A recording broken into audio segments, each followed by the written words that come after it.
Hello, humanities students. Professor Fritz back again. And we are in I want to say week 9, perhaps, week 9. And we're looking at a reading from a book called Bad Religion by Ross Douthat. The chapter is called The God Within. So Ross Douthat is a very current writer. He writes articles every week for the paper, and he's produced another book since this book that's supposedly really awesome. I'm looking forward to getting it. I mean, he's very much a contemporary writer, very young fellow.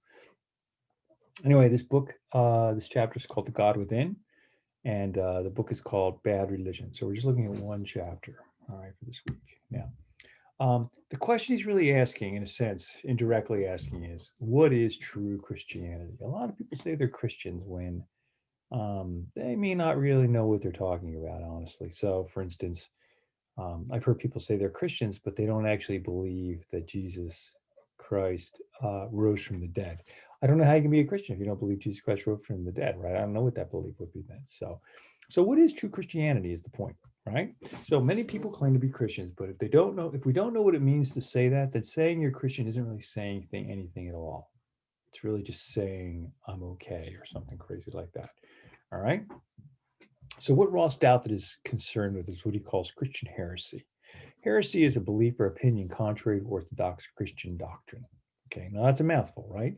Douthat is himself an Orthodox Christian. Orthodox is a person or views conforming to what is generally or traditionally accepted as true or right, approved and established. So, in other words, it's the most traditional form of a belief, right? So, an Orthodox Christian is a very traditional Christian, and heresy is a contrary to Orthodox.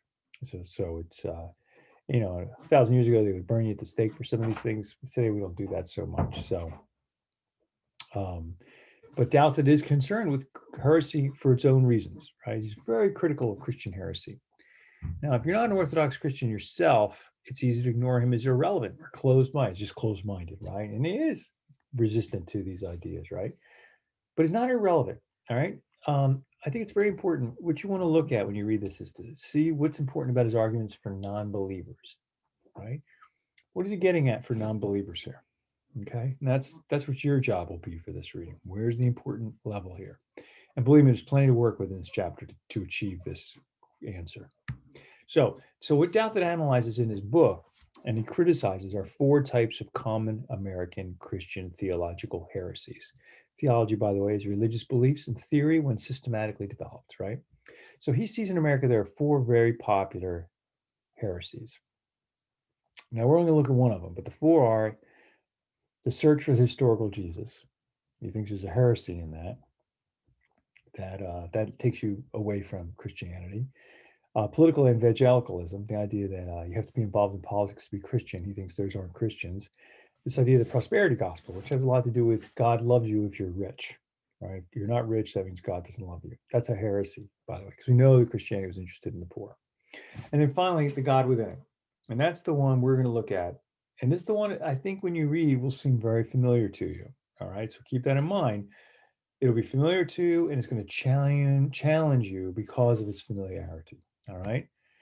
All right. So keep in mind as you read this book, right? First of all, Douthty uses the whole first half of his chapter to give readers an extended characterization of the God within theology. Okay. He uses Elizabeth Gilbert and talks about her book. He thinks her book is a perfect expression of the God within theology. So he spends like pages and pages just speaking clearly and characterizing in detail what that view is. But you got to pay attention to his sarcasm. He's not approving of it. He's very sarcastic about it. So if you don't catch that, you will have misread the chapter. If you get convinced that the God within is good, you will have totally misread the chapter. He is very critical of it. He uses Elizabeth Gilbert like a ventriloquist dummy, right? He uses her as a figure to talk, but he's really got his own agenda. And so what you want to watch is what is his agenda? What is his problem? Got to get that. It's very important, right? He truly believes, Ross Douthat believes that the God within theology is deeply, deeply flawed, is deeply mistaken, and he thinks it's harmful. It's so bad, it's bad for us. It's bad for the individual. It's bad for the family. It's bad for your community. It's bad for the nation. So why? What is the issue? What is at issue in this chapter? That's the things you have to be really looking forward to, right? And really parsing. Because, his view of religion is very contrary to the modernist mind. Like would be another kind of critic, just like Armstrong noticed about loss of mythos. All right. So keep that in mind as you read this chapter. Okay. All right. Get to it. Best of luck to you. Talk to you next week.